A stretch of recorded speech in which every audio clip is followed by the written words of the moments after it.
spider can. Spins a web any size. Catches thieves just like flies. Look out, here comes the Spider-Man.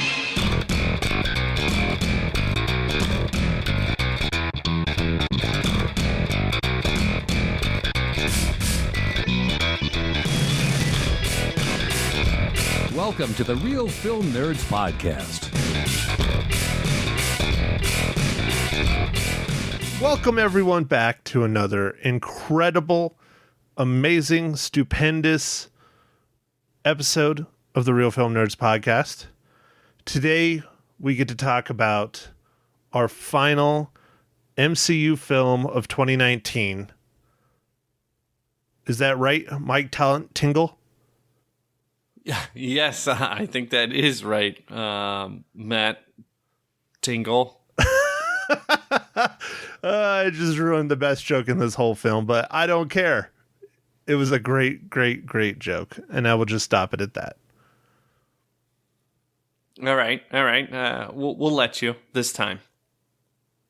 So, Spider-Man: Far From Home, Mike, you want to go ahead and we'll just dive right in, and because I'm sure this will probably be maybe a bit of a discussion. I don't know. We'll see. Go ahead. Give us the rundown for it. All right. So we reviewed Spider-Man: Far From Home. Its director was John Watts. It was written by Chris McKenna, and the screenplay was Eric Summers. It's starring Tom Holland, Samuel L. Jackson, Jake Gyllenhaal, Marissa Tomei, Jon Favreau, Zendaya. I think I did that right. Zendaya. Yeah, you got it that time. Zendaya. All right. Yep. Zendaya. Jacob Batalon.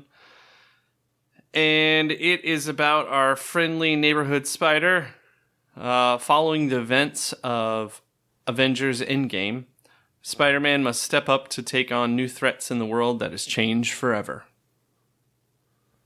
So, all right. I'm going to do my best not to spoil this before we get to the MCU tie-in, which there won't be one. So we'll just yell, watch out. Here come the spoilers. Oh, okay. I like that. Watch out. Here come the spoilers. Here comes the spoiler man. Okay. We can do that. All right. Anyways. So I guess the first question I'm going to start out with, Mike, is do you think this was a good wrap-up for the end of Phase 4 of the MCU? I don't know. Because that was one of the things Kevin Feige was saying, that Infinity Endgame was not the end of Phase 4. This movie is the end of Phase 4. In my opinion, I think he should have said it was Endgame, because that's a hell of a lot better of a wrap-up. This is almost more the start of something new than it is a wrap-up of Phase 4. Yeah, I don't think I would call this the best wrap-up. It was kind of, it's an entertaining movie, but it's still fairly lighthearted, but starting to get more towards something. So I'll leave it like that. I liked Far From Home a lot. I thought it was better than Homecoming. Just my personal opinion. It definitely didn't feel as serious as it should have, especially being the follow-up to Endgame. There are more serious parts in it. One thing I really did enjoy is it seems like MJ is actually starting to be more the MJ of the comic book and the MJ of Spider-Man films of old, where there's this constant game between her and Peter Parker about a relationship and dating and all this other stuff, and if she knows that he's Spider-Man or not and all that, that's a heck of a lot better in line than it was in Homecoming. Homecoming, she was just kind of a side character, which is a shame to do to Mary Jane, but I understand why they did it in that first film, which I won't spoil, but I enjoyed it a lot more. Some of the things fell really well, like Mysterio. I absolutely love what they did with Mysterio. I thought that was great. It was a wonderful interpretation. I'm not going to spoil it because we need to discuss it because, Mike, I don't think you knew Mysterio or what he was about going in. No, I did not. And So I know... I think that'll be a good discussion for the spoiler section. Definitely. And I know a bit more, obviously, so I knew going to the film all the things that we're going to spoil later. Yeah. So overall, I enjoyed this film. Is it the best MCU film? No. Is it the worst? No. I definitely think it's better than average. I definitely think it's better than Homecoming. So I don't know. I enjoyed it. I thought it was worth it, and I'll throw my recommendation out there right now. If you like the MCU, you like superheroes, especially if you like Spider-Man, you definitely need to see this one in the theaters because the special effects, the CGI, all that stuff. I mean, it pays off really well. One scene in particular that is very spoiler ridden. I really you have to experience that in the theater. I just love that. So, what about yourself, Mike? I like this. I saw this with my wife, and she enjoyed it as well. This is another MCU movie, and it's more on the fun side. It's not quite as serious, and it sounds like for Matt that was one of the things that he didn't like quite as much. But so I enjoyed this movie quite a bit. The MCU just keeps knocking them out of the park, man. Oh, no, I love that Spider-Man is definitely more fun, more lighthearted, more funny, more jokey. There's nothing wrong with that. I love that. There's just trying to say that this is the end of Phase 4 after the film we just got of Endgame and to have it be this lighthearted. Yes, we need this film right now after Endgame, especially after Endgame. But to try and say this is the end of Phase 4, it doesn't work. This should be the start of Phase 5. Or am I getting that backwards? End of Phase 3, start of Phase 4, whatever. Yeah. I think this should be the start of the next phase. Yeah. My opinion. I think you're kind of right on that. I guess... I don't know. I guess because they reference... But, I mean, all the movies are very... they have all that continuity. So, I don't know, man. Yeah, I mean, it's tied in, but to say, this is the end of that phase, it just doesn't do it service like Endgame did with how huge that movie was, how many characters in it, how many big changes were in it, and then you come to this, and this is more like Ant-Man and Wasp, but not. It's better than Ant-Man and Wasp. It's not as lighthearted as Ant-Man and Wasp, but it doesn't seem like the ending of something. This seems like the beginning to me.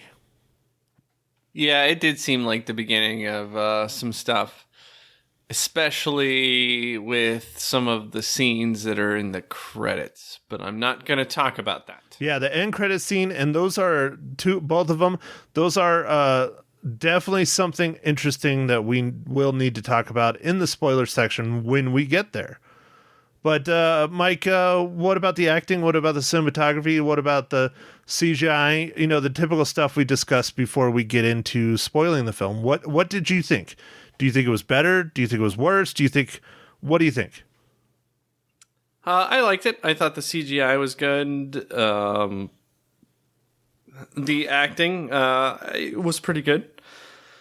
From the main characters, I think some of the other side characters maybe overdid it a little bit, but I think it worked for what they were trying to go for, because it's kind of I don't think this is giving away too much. It's a class trip to Europe.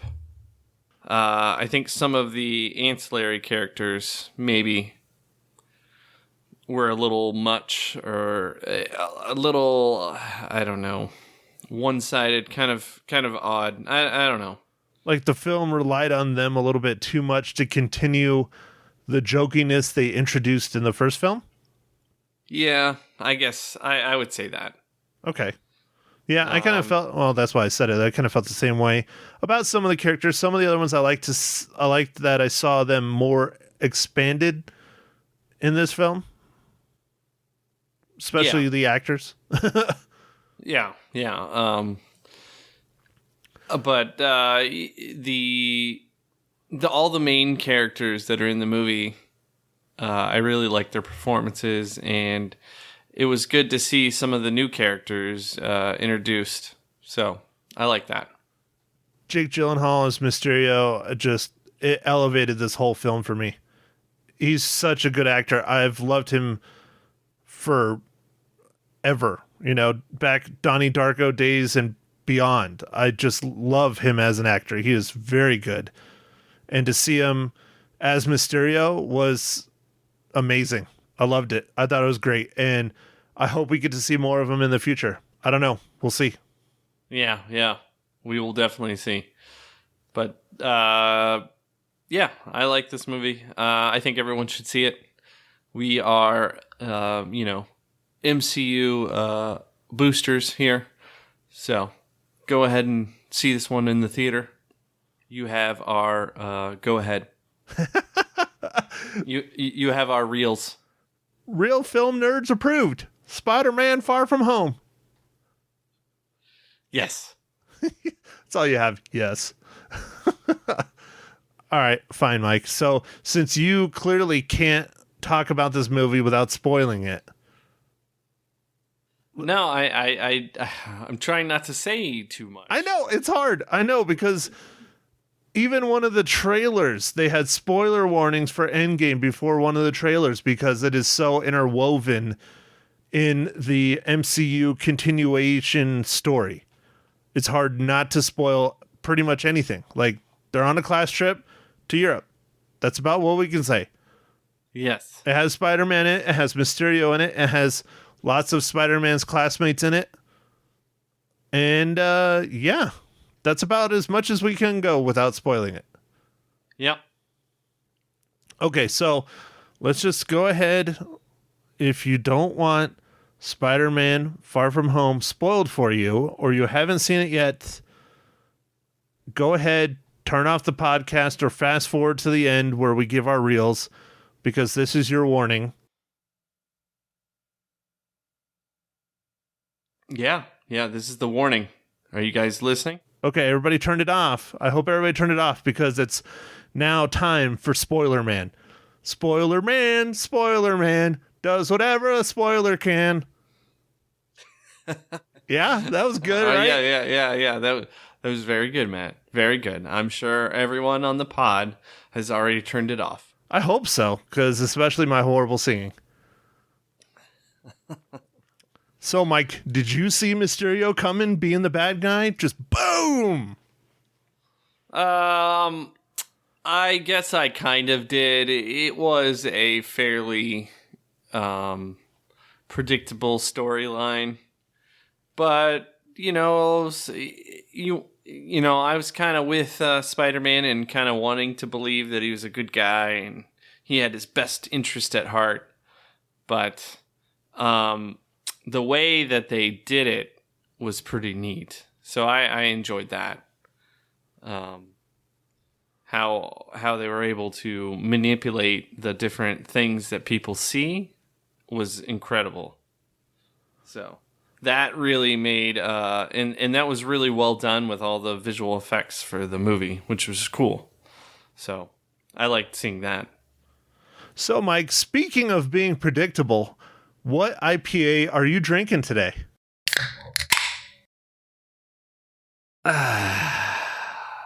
Oh, thanks for asking, Matt. I am drinking, of course, it is an IPA. Nailed it. Yeah. I'm drinking a beer called Do You Even Zest?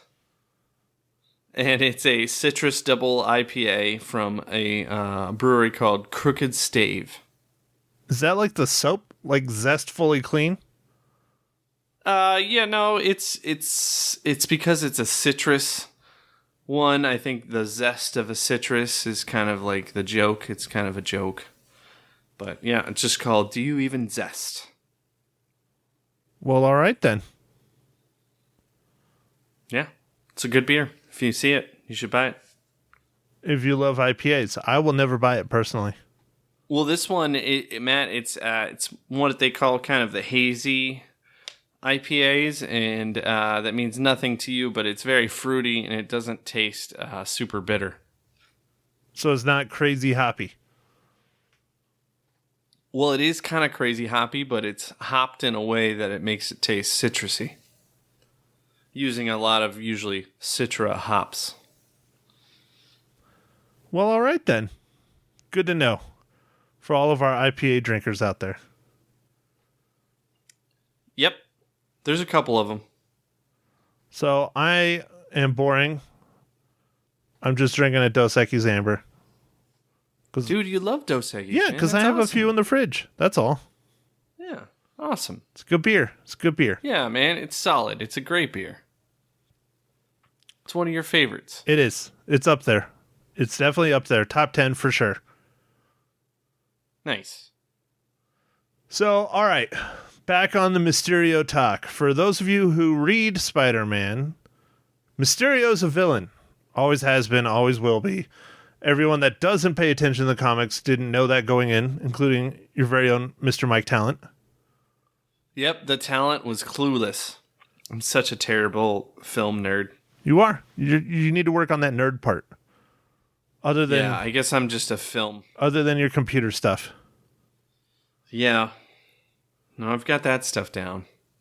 But I need to work my nerd game up. Yeah, your nerd cred is falling apart, Mike. It's falling apart. It's awful. Yeah, I think my card's been confiscated by Matt. I'm not the king of the nerds. Is that what you're trying to say? No, I'm just saying that you might have taken my card. Like, I haven't started LARPing or anything like that. Well, I mean, okay.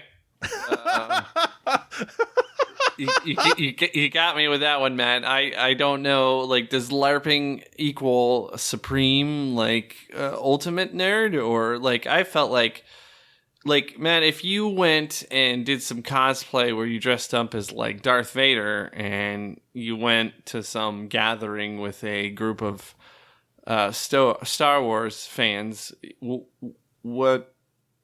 That's not LARPing. What would that be? Like, That's just cosplay. That's just celebration of Star Wars. Like, Yeah, like Star Wars Celebration that they have every year. Yeah, yeah. Oh, okay. All right. yeah. No, I would love to. Like like you would go as Boba Fett, of course, but No. I want to be a badass like stormtrooper or clone trooper, one of those guys. And I would love to join the 501st and do that. But every single time I talk to those guys, because every now and then I'll run into them, especially in my former life, I ran into them when they came to town and stuff. They're always wanting me to be freaking Darth Vader. oh, dude, just because you're tall, Right. Because the actor that played Darth Vader, the physical Darth Vader, was 6'4". So I'm the exact height of Darth Vader. Well, you should take that under advisement, Matt. Maybe you could do some kind of like mashup. Matt, you know you always wear those mashup t-shirts. What if you had like a Darth Predator or something? Like Darth wouldn't Predator. wouldn't that be fucking awesome? It would be pretty fun. It would be pretty fun.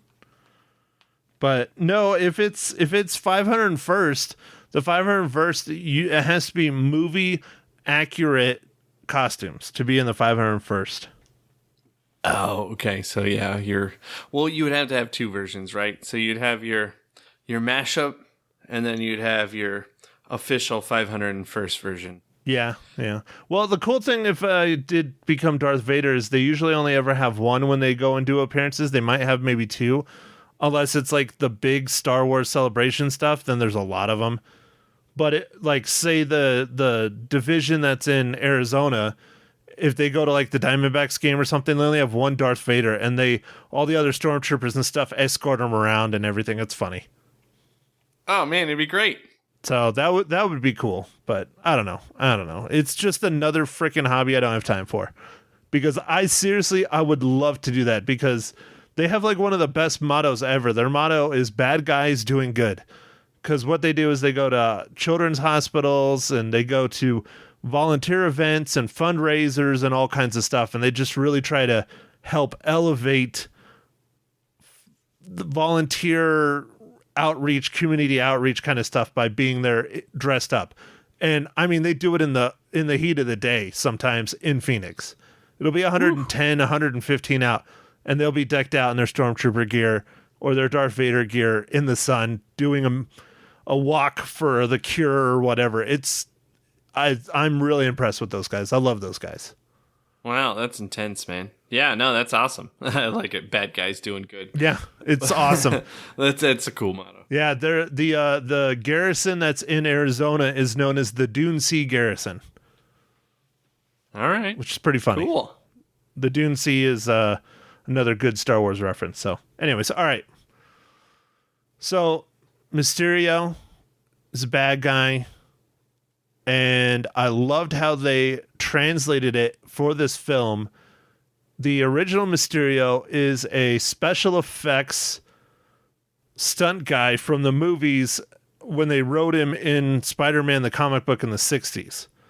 And I loved how they morphed it into he's a CGI expert. I don't know if they really had the stuntman part of him in there, but I loved how they made it into, that he knows the CGI and he knows the projector stuff. And I mean, he's even wearing, a mocap suit.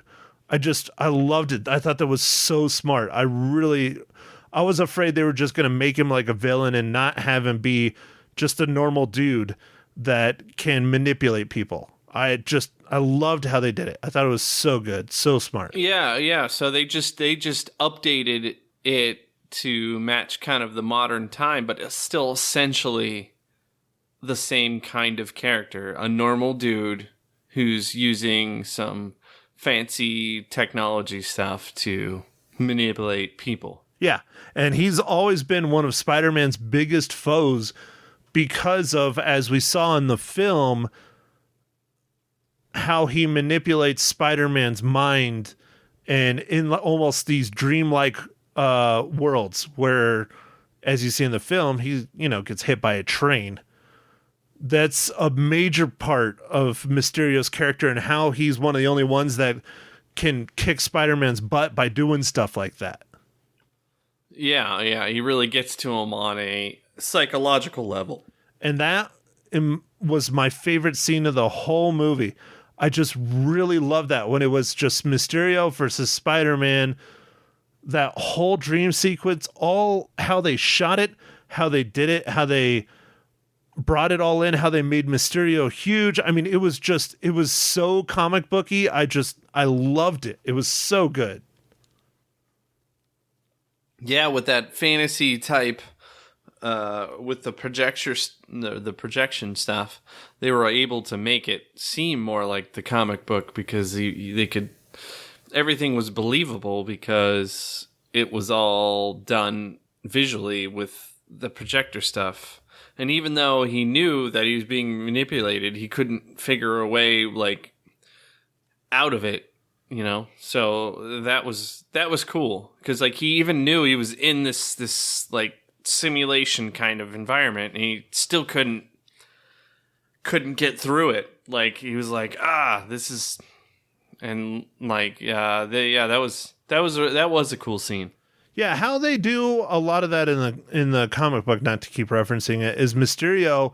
You saw that green smoke he had in the comic book. It's actually a mind manipulating, not so much poison but gas, and that helps him manipulate Spider-Man and whoever else inhales that gas. Where in here they use the flying projector drone guys that could create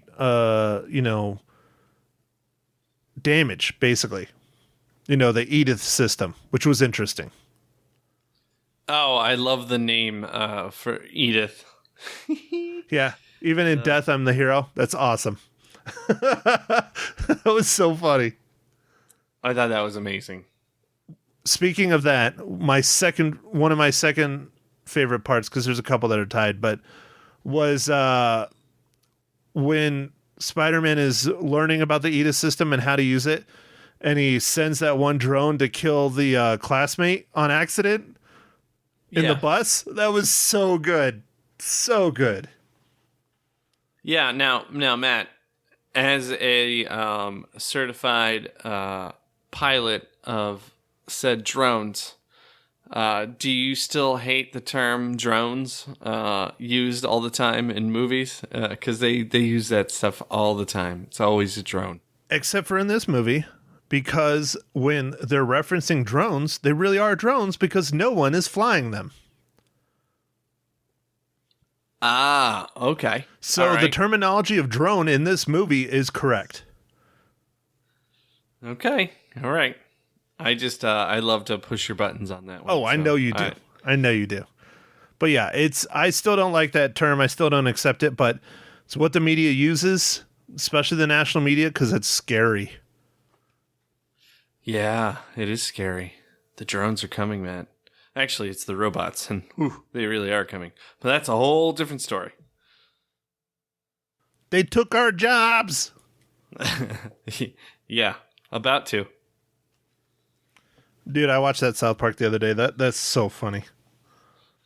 Yeah, that's a good one. That's a good one. Goobacks Is or that- Go-Backs or whatever. Yeah. Anyways, all right. Well, I feel like I'm doing all the talking, Mike, and you're not doing any talking whatsoever. Well, man, I know you really enjoyed the Mysterio, and yeah, no, I haven't been talking too much. I didn't know anything about the Mysterio. It was a little bit of a surprise to me, but not too much. Actually, I think Maggie was like, "He's a bad guy." Maggie has a bigger, at least she still has her nerd card. I mean, Jesus, Mike. Yeah, I know.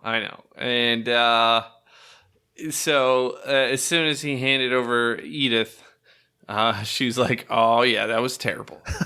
And then and then everything else ensues. That reveal, though, in the bar was just fantastic. Because half the people were fake, half the people were real. It was a rundown, shitty bar. That was so fantastic. Yeah, no, the bar reveal was really cool. I enjoyed some of the interactions with I'm blanking on his name. Samuel L. Jackson's character, Nick Fury. Nick Fury, where he's like, dude, you can't ghost me. Like, there's all these like that stuff was kind of funny. Like, I mean, it's a little bit of a long joke in it, but I enjoyed it. Like, where he's just like, he doesn't, to make a long story short, Spider-Man doesn't necessarily want all the responsibilities of becoming a Avenger and somebody who's called on all the time. He kind of just wants some of the last bit of his high school left. He still wants to experience it, and it doesn't look like it's going to happen. So, yeah, he still wants to be a teenager. He wants to fall in love. He wants to go out drinking on the weekends. He wants to, have fun, be a kid. Yeah, and every turn he has, it's like, no, you can't do that. And I enjoyed how he's like, hey, we need you to go to Prague, and he's like, no, we're going to Paris. And then all of a sudden, his class is diverted to Prague, and he's like, Yeah, that was good. That was real good. Yeah, I like that. Well, and one thing that was interesting, which ties to one of the end credit scenes, is that it's not really Nick Fury. And I have to applaud them throughout the film, because I was thinking, Nick Fury would not have given into this. He would have known Mysterio was a bad guy. He would have known all this shit is a lie. Nick Fury, he's just a badass. He really is. And then they explain it in the end credit scenes. Yeah, I kind of was like, what happened to Nick Fury? Did the what did they call it? The gap? No, the blip, right? Yeah. Isn't that what they called it? Yeah. Yeah. I was like, did the blip really mess him up? No. Because he was one of the people, and no, he was gone. You find out. Yeah. You find out. It's a scroll. It's Talos, yeah. our buddy from Captain Marvel. Yeah. That was definitely I didn't see that coming at all, really. It was pretty awesome. I was like, oh, yes, are we going to get Secret Invasion? And then he says how, he's talking to Nick Fury and he's really just kind of filling in for him. But that leads into the end credit scene, which clearly shows the next phase is going to be crazy cosmic, which I understand kind of why they put this at the end of phase 4 and not the start of phase 5. Because if it's going to be heavy on the cosmic, which clearly it looks like, then it would be awkward to have a film that's based on Earth when the whole next phase looks like it's probably going to be heavy cosmic space stuff, basically. Yeah. But that raised a lot of questions, both those end credit scenes for me, because you're like, okay, well, Nick Fury was a Skrull, so then how long has Nick Fury been a Skrull? Personally, I think Nick Fury probably just traded spots with the Skrull for this film. I think he was probably there at Endgame at the infamous funeral and things like that, because I don't think he would be that kind of person as a character, not to be something that important. Yeah, the end credits were kind of like, whoa. Like, they were pretty drastic. Like, a lot of the end credits, I feel like, in the last few movies have just kind of been funny and little extra things here and there. Like Captain Marvel with the cat and stuff like that. But, like, whoa. Like, these ones were like, huh. Yeah, these ones were massive. These were big time ones. And, like, the one with Nick Fury was like a huge, like, there's lots of CG, there's lots of stuff. Like, it was a big one. Yeah, so it sets the whole universe on its head, and it definitely says, guess what? We're going full bore. And I'm not sure when Comic-Con is, but it's this month. I know that. It might even be next week, maybe this week. I'm not sure. It's coming up. My coworker's going. Hold on. I know it's in July, and I know it's within the next week or two. So it's the 18th through the 21st. Okay, so it's this weekend. My coworker. No, not this weekend. It's next weekend. Oh shit, I got it mixed up. Sorry. My coworker's flying out on the 17th. Marvel is going to be at Comic-Con this year, which they did not go to last year. Not only are they going, they have one of the biggest halls, and right now they have a 90-minute presentation. Wow. Like, I don't know if my buddy's going to be able to get in because, like, all that stuff's crazy over there, but wow. They're probably going to announce all kinds of stuff. And it's perfect timing, though. Right. Because they've released all the things. So now it's time to talk about stuff. Yeah, I think we're going to see some massive trailers. Big-time cosmic trailers. Like, they're talking about the Eternals film, and the cast they're getting signed on so far is going to be insane. The Eternals are cosmic. It's going to be intense. And I think that end trailer with Nick Fury, Samuel Jackson is gonna, it's perfectly timed because they're gonna do these huge announcements at Comic-Con, and it's just gonna blow everyone away for the next couple of years in films. Yeah. Oh yeah. No, I think they're definitely gonna just light it up. It's gonna be interesting. I think they might talk about some of their schedule and what's going to happen, and just, yeah, it's going to be nuts. Yeah, because we don't really know what's coming down the pike really yet. We know Eternals, and they've made a few hints here and there. There's probably going to be another Spider-Man film, definitely. There's definitely probably going to be another Guardians film. Thor's probably going to be involved. So there's a lot coming down the road, but nothing official. And this is going to really just solidify all the rumors, or hopefully delete some of the rumors too. Yeah, definitely. So, all right. Well, let me get back on Spider-Man. All right, let's do it. I do have a gripe. I don't know if you have the same gripe as I do, Mike. Okay. I'm not sure. I'm not a huge fan of them pushing Spider-Man into almost like a Tony Stark role. Oh, yeah, they are trying to kind of line that up. But I think what this movie was trying to clarify is he's not Tony Stark, and he doesn't have to be Tony Stark but he might have some access to some of Tony Stark's tech. Well, because, yeah, he sits down and he makes his own custom Spider-Man wingsuit using Tony Stark's tech in Tony Stark's plane with Happy helping Spider-Man, which Happy helped Tony Stark. They even had callbacks to the original Iron Man with AC/DC in that scene. Oh, yeah, you're right. They did. And I love how he says it was the wrong, like he's all, I love Led Zeppelin. and it was Led Zeppelin. Yeah. I started laughing. I love that because he's always wrong when he references the things. So like that was nice and consistent. I think I was the only person in there that knew who AC/DC and Led Zeppelin was, because I was the only one laughing in the theater when he had that joke. But I was like, I don't care. That was funny. It was funny. I think, Matt, that they're setting him up kinda, but I think they're also trying to say that he's going to be Spider-Man and he's not Iron Man, and he shouldn't try to be Iron Man. He should try to be Spider-Man. Yeah, it's kind of interesting because it's almost like the Avengers are leaderless right now after Endgame and everything.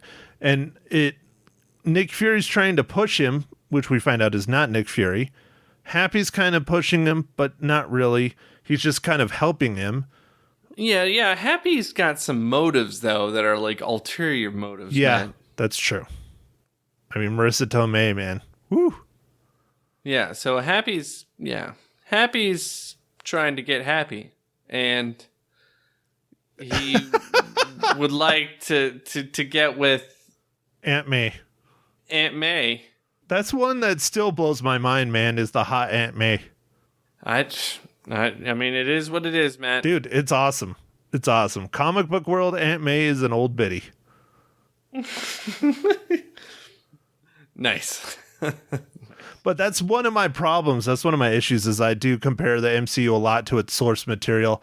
And I think that's why I'm kind of against the whole Tony Stark thing, because Spider-Man and Tony Stark are buddies, they're Avengers, all that stuff, but they're nowhere near as close as they've made them in the MCU, which I like. It's kind of interesting seeing Tony Stark being Spider-Man's father figure in a way, helping him grow, expand, not only in being a better superhero, but also as a young man growing up. I like that. That's kind of cool. It's a good idea, but I don't know. I need to stop comparing them, but it's hard not to, you know?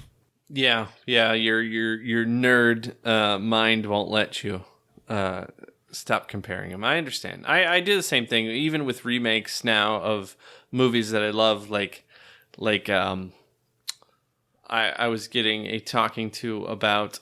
I recently watched the movie Aladdin, and I was told I can't compare it to the animated Aladdin because it's not the same movie. Yeah, it's way worse. But I understand. It's hard. It's hard for me to, like, if they ever remade the Goonies, there's no way that I would like the new one. So I don't know. Like, it's just, there's some things that are just weird. Like, it's hard. I saw Aladdin as well when it came out, and I understand. I feel your pain. So I get it, man. I get it. Maybe we're just getting old. Maybe we're just becoming grumpy old men. Fair enough. I know I am. I'm becoming old and crotchety, and your ratings are always old and crotchety. So yeah, I have old and crotchety ratings. So all right, Mike. Well, give me your thoughts on spoilery parts of Spider-Man: Far From Home. The end reveal of who Spider-Man is and the Daily Bugle thing. Did you like that or did you not like it? Dude, that was awesome. Oh, and that, again, directly mirrors frickin' Tony Stark. Think about it. Original Iron Man, Tony Stark says, I am Iron Man. In this, it takes this movie, someone else saying Peter Parker is Spider-Man. But I loved how they brought back J.K. Simmons as I had his name and I said J.K. Simmons, and J. Jonah Jameson.